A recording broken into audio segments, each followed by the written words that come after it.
Now, President Biden says Washington is discussing with Israel the possibility of Israeli strikes on Iran's oil infrastructure in response to Tehran's unprecedented missile attack this week. Now, it comes after Prime Minister Benjamin Netanyahu said Tehran would pay a heavy price for its actions.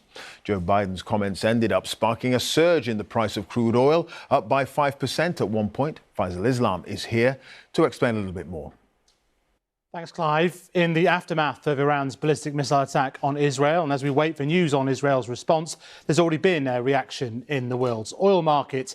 The price of a barrel of crude oil shot up on international markets today. It was up 5% today, and that means since the attacks, it's up 10% to over $77 a barrel on the Brent crude measure. This is still down on the year because of global economic concerns, but the spike up today occurred immediately after President Biden added to suggestions that Israel would target Iran's oil facilities.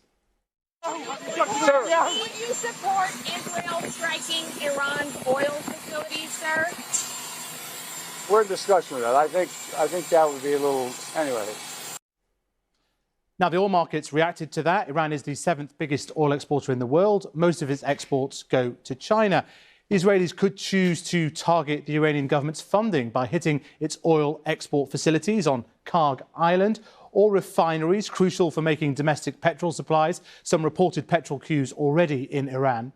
These could disrupt, but not necessarily upend, global energy markets. If that happens, there's enough of surplus oil production in Saudi Arabia and the UAE to make up the difference. But would they? And then the big question, in turn, is what would be Tehran's response to any Israeli action? Much attention will then focus here on the Straits of Hormuz. 28 miles wide at its narrowest point between Iran and Oman. If Iran was to try to block it, then 20 million barrels per day, or a fifth of the world's oil production, not just Iran's, but every country in the Gulf, would not be able to transit their crude oil tankers.